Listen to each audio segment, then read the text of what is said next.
After the success of the original Mass Effect trilogy, Mass Effect Andromeda aims to start off a new adventure in a new galaxy, with the task of finding a new home for the thousands of colonists who joined the initiative for a fresh start in Andromeda.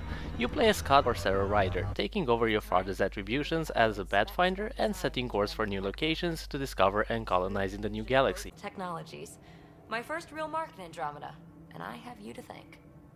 Only to find out that Andromeda comes with its own intruders in the form of Ket, a highly advanced alien race that has been in a war with the Andromeda's locals, the Angara, for years. As the human pathfinder, it is your job to find a new home for humanity in the Andromeda galaxy, but throughout your journeys you will encounter other species such as the Asari, Turians, Salarians or Krogan from the previous installments, and forge new alliances with a new race, the Angara. Seriously? Got the scars to prove it. I assumed you'd got that falling off a bar stool. As big as the cast of characters and species variety is, it falls short when compared to the original trilogy, as previous races such as the Drell or the Quarians in Mass Effect 2 and 3 are absent, and the Angara alone are not enough to justify a whole new galaxy to see and explore. There are 5 main planets that you can fully explore in your Nomad, each one of them unique in its own way, starting with Aladdin, which is a desert planet and an ideal candidate for Krogan settlements, Eos, the first inhabitable planet the Initiative discovered in Andromeda, or Vold, a planet with an icy surface currently serving as the home of the Angaran military in their work against the Geth. But the problem with most of those quests is they are often too repetitive, as they follow the already familiar open world idea of fetch and collect quests, and push it to its very limit, until it eventually gets boring. There's a lot to do in Andromeda, as all quests added up can easily take you 100 hours to complete, but aside from those loyalty side missions that will give you a better background story for each one of your squad mates, the rest of them are just there to fill in the gaps, and increase the overall length of the campaign without any considerable reward. So why you telling me all this stuff? You're almost dead anyway. After Mass Effect 3 dropped almost all RPG elements in exchange for a more fluid third-person shooter experience, Andromeda continues that trend while still trying to satisfy all Mass Effect fans with a crafting and inventory management system that ended up being way too complicated and pointless for everyone to use. In order to craft a new piece of armor or weapon, you have to research its blueprint first by spending research points acquired by scanning different objects throughout the world. That sounds complicated, doesn't it? Well, it is, and the worst part is that the outcome is often disappointing, as the weapons collected from the worlds you visit or awarded during a quest are often better than the ones you craft yourself. Dialogue interface has been changed to better reflect the outcome of a certain option, by displaying little icons next to each one, so you'll know if your response will trigger a positive or a negative reaction, or even if it will result in a romance conversation. However, apart from the romance bits, your response will rarely change the story itself, but instead trigger a different conversation path from the character that you are already speaking to, which will ultimately lead to the same conclusion no matter what. I instantly hated her. An hour later, we were back to back fighting half a lacrosse team. There are still a lot of alternative questions that you can ask certain characters to get more background on the quest, their personality, or the world around them, but those are purely informational. Combat has changed drastically, as the jetpack gives your character more freedom of movement, and combined with the automatic cover system, it really feels different from any other BioWare game, and even if it does take some time to adapt to the new movement mechanics, once you do get the hang of it, it's actually much easier to control, and it does make combat more fun and opens up new strategies.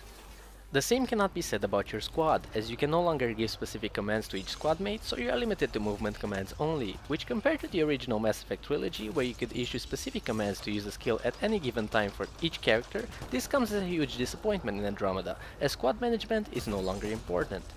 On top of that, there are the technical problems, which even after a few patches still exist, and some of them can be really frustrating. I intentionally waited a few weeks before reviewing Andromeda, hoping that most of those issues would be fixed, and while some of them have been, there are still a lot of unresolved bugs that range from something as simple as being stuck in the environment and having to reload the checkpoint, to more permanent issues such as being stuck on a quest because the object is glitched.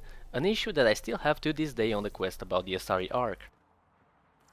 Since launch, facial animations have come a long way, but they are still nowhere near to the high-quality, almost cinematic experience of games such as The Witcher 3, and with bad facial animations, bad lip sync comes packed, something that is impossible not to notice at this point. Apart from that, graphics overall aren't bad at all, and the environment variation from one planet to another make the whole space exploration come to life, as you constantly bump into new plants and rock formations that are simply beautiful to look at. Galaxies and planets are particularly amazing, as throughout your journey you can choose to scan other planets for resources, apart from the ones that you can actually land on. And with such beautiful colors and a combination of planets, moons, asteroids, and wreckage, each galaxy feels unique and beautiful in its own way.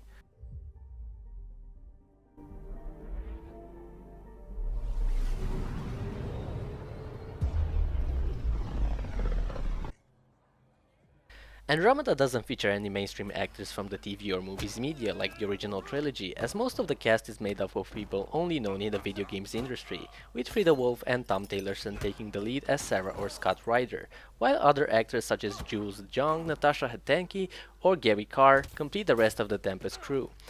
Nonetheless, all actors deliver their lines in theme with the character. The problem here comes from the huge lip sync issues and sometimes the pointless dialogue lines, rather than the actors.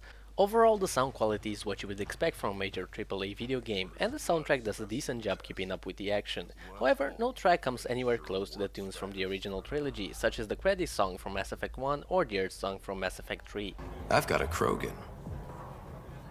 There are around 100 hours of single-player content, with all the side missions included, so there is no lack of content in Andromeda. In the end, it all comes down to how much time you're willing to spend with fetch quests. In addition to that, there's the multiplayer mode, that puts you in a team of 4 against multiple waves of enemies with different objectives. This is a concept that we have seen before in multiple games, including Mass Effect 3, and while it's nothing breathtaking or revolutionary in any kind, it does provide a good distraction for people willing to spend more time in Andromeda. And playing more strike missions will eventually unlock more characters and weapons for you to try out against harder waves of enemies.